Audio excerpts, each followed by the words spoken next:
এই ঈদুল আজহা উপলক্ষে ঈদুল আজহা পশুর হাটের পশু ক্রয় বিক্রয় এবং পরিবহনের জন্য কিছু কিছু অপরাধ চক্র কিছু কিছু সময় কিছু কিছু অপরাধ সংগঠিত করে থাকে। বিশেষত পশু পরিবহনের ক্ষেত্রে চাঁদাবাজি এবং এই পশু হাটকে কেন্দ্র করে কিছু কিছু অপরাধ আমরা সংগঠিত হয়। এই ধরনের অপরাধ যাতে সংগঠিত না হয় সেই উপলক্ষে র্যাব ৮ বরিশালের পক্ষ থেকে আপনারা দেখেছেন আমরা কিছু ইনিশিয়েটিভ নিয়েছি, প্রিভেন্টিভ অ্যাকশন নিয়েছি আগে থেকে। এই যেমন আজকে এই পিরোজপুর পৌরসভার এই যে পৌর পশুর হাট বলেশ্বর সংলগ্ন যে হাট, এটা একটি ঐতিহ্যবাহী হাট। এখানে আমরা আমাদের কন্ট্রোল রুম স্থাপন করলাম আজকে, এবং এই কন্ট্রোল রুমের মাধ্যমে জাল টাকা বিস্তার রোধ পশুর হাটে একটি বড় ধরনের অপরাধ, এবং কিছু কিছু অসাধু চক্র তারা এই জাল টাকার বিস্তার এই গরু হাটের মাধ্যমে যাতে না করতে পারে সেটার জন্য আমরা এখানে বুথ স্থাপন করেছি। জাল টাকার শনাক্তকরণের জন্য আমরা সচেতনামূলক কার্যক্রমের জন্য বিভিন্ন স্টিকার দিয়ে দিয়েছি, যাতে তাৎক্ষণিকভাবে আমাদের এই কন্ট্রোল রুমের এমার্জেন্সি নাম্বার দিয়ে দিয়েছি, যখন এই হাট কেন্দ্রিক যে কোনো সেবা যেন আমরা এখান থেকে দিতে পারি।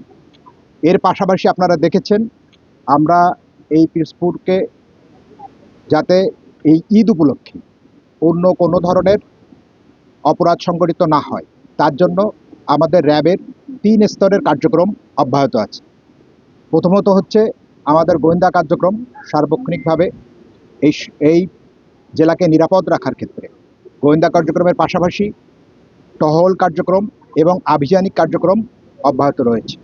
আমরা রোবোস্ট পেট্রোলিং, ড্রোন মনিটরিং এবং অন্যান্য তথ্য প্রযুক্তির সহায়তায় অপরাধীদের নির্মূল করার জন্য লক্ষ্যে কাজ করে যাচ্ছি। সামনে ঈদ আগত, এই ঈদের সময় ঈদ জামাতকে কেন্দ্র করে যখন কোনো ধরনের অপরাধ বা নির্বিঘ্নে জনগণ নামাজ পড়তে পারে সেই উপলক্ষে আমরা ঈদগাহ সমূহেও ব্যবস্থা রেখেছি। আমাদের গোয়েন্দা কার্যক্রমের পাশাপাশি বিভিন্ন ধরনের আভিযানিক হোক, টহল কার্যক্রম হোক, এটা আমাদের অব্যাহত থাকবে। সুতরাং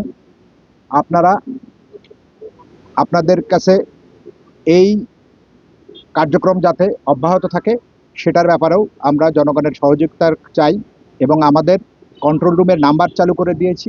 এই নাম্বারে সার্বক্ষণিক আমরা যাতে সেবা দিতে পারি সেটার জন্য আপনাদের প্রসারের জন্য সাংবাদিক ভাইদের কাছে বিশেষ অনুরোধ করছি। আসসালামু আলাইকুম। একটু প্রশ্ন ছিল, বিশেষ করে স্থায়ী অস্থায়ী মিলে যতগুলো হাট আছে সবগুলো থেকে কন্ট্রোল রুম আছে নাকি নির্দিষ্ট কয়েকটাতে?